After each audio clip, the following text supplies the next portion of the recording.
समस्त भारतवर्ष के होमगार्ड जवानों को, महिला जवानों को, नगर सैनिक जवानों को हाथ जोड़ के प्रणाम। साथियों, आपको बार बार हमने बताया है, पूरा भारत रोड से, कोर्ट से, मंत्रियों से, सूचना से या जैसे भी वो संघर्ष कर रहे हैं कि वे संशय शब्द या इतने लंबे समय तक रखना अनुचित नहीं था। ये हमारा माननीय हाई कोर्ट जबलपुर, माननीय सुप्रीम कोर्ट का जजमेंट, माननीय अन्य अधिकारियों का कहना बहुत अच्छा है, लेकिन सरकार, राज्य सरकार और भारत सरकार किसी का कोई जजमेंट मानने के लिए तैयार नहीं है। और जितने भी युद्ध हुए, जितने भी भारतवर्ष में, अंग्रेजों के समय हुए चाहे आज़ाद होने के समय हुआ, वो हमें इस संस्था को नुकसान हुआ, सबसे ज़्यादा इस संस्था को नुकसान हुआ। और हमें संशय क्यों बनाया और किस लिए बनाया, ये आपको पता है, अंग्रेजों की देन है, परंपरा से देन है। और ये पूरी हिस्ट्री हम इस पे कर भी दिया, लेकिन कुछ खोल खोल के बनाए तो सारी जिंदगी चली जाएगी। साथियों, इसमें बहुत से लोग, राजस्थान का वरिष्ठ पत्रकार श्री गोवर्धन जी, जो सूचना भी ले रहा है, इस पे कोशिश भी कर रहा है, और छत्तीसगढ़ से कुमारी पार्वती तेता बहुत इसके बारे में अपनी नौकरी नौछावर करती। अब भाई ये अधिकारी किस तरह से परमानेंट बनाए गए, अवैतनिक वेतनिक कैसे बनाए और किस सन में बनाए, और दिल्ली का कप्तान है, और बहुत से आदमी हैं जिनका नाम लेना मैं नहीं चाहता, लेकिन फिर भी अनेक वर्षों से अंडमान निकोबार 1965 का नियम के अनुसार परमानेंट हुए, चंडीगढ़ होमगार्ड परमानेंट हुए, पंजाब को सशस्त्र बनाया गया 1984 में। बहुत से सशस्त्र जवानों को नाम सशस्त्र और काम चपरासी 4th क्लास का, 4th में भी नहीं है, ABCD उसमें भी हम नहीं हैं, हमारा कोई दर्जा ही नहीं है। और बुरी बात मैं बता दूं, नर और नारी,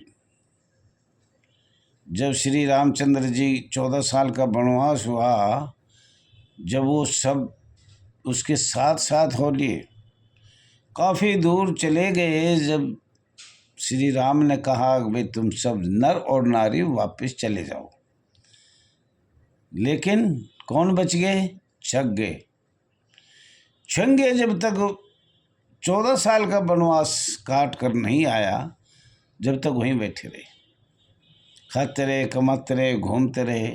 जब आया तो उन्होंने वरदान दिया, जाओ तुम जो वरदान दोगे, जो कहोगे वो सफल होगा। तो साथियों, हमारा तो न नरम है, न माध्यम है, न पक्के में है, न कच्चे में है, और वैसे मरने के लिए सबसे आगे हैं, काम करने के लिए, कार्य करने के लिए सबसे आगे हैं। ड्यूटी में नंबर 1 है, ईमानदारी में नंबर 1 है।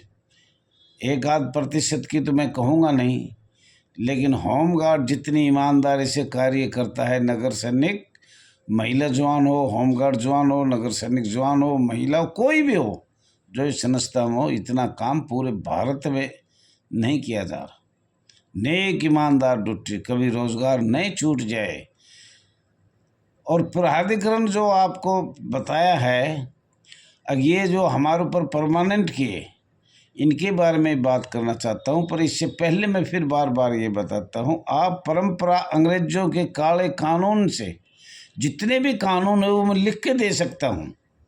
और मैं तो हाथ जोड़ के कहता हूँ, दिल्ली आइए, और ऐसे ही ग्रुप, जैसे अभी मैंने 3-4 को नाम लिए, कुछ ओपन में नहीं आना चाह रहे, कुछ और भी है, तो लेकिन हमें सब लिस्ट बना रखिए, कौन कौन इस हिंदुस्तान में ये चाहता है हमें काफ़ी गुलामी, अंग्रेजों के समय जितने युद्ध हुए उनमें भी किया, और भारत आज़ाद हुआ जितने भी युद्ध हुए, आज तक, चाहे वो कोई सा भी हो, तिब्बत का हो, उससे पीछे हो, जम्मू कश्मीर का हो, और आज 2025 अप्रैल में भी माननीय गृह मंत्री को कहा था कि भाई हम 4 महीने के पश्चात करेंगे, पर हमारी किस्मत 1962 में जो हुआ उससे बाद 71 में, 65 में, और जो आज 2025 में भी वही वक्त आ रहा है। जब भी हमारा कुछ संशोधन का समय आता है तो कोई ना कोई युद्ध हो जाता है। युद्ध में आपातकाल में सारा दोष हमारे ऊपर मंड दिया जाता है। जो धारा नहीं लगानी वो धारा लगाकर हमने संशय बनाया गया। अभी सबसे मोटी समस्या है, माननीय सर्वोच्च न्यायालय कोई फैसला देता है उसके बारे में संसद दूसरा कानून बना देती है।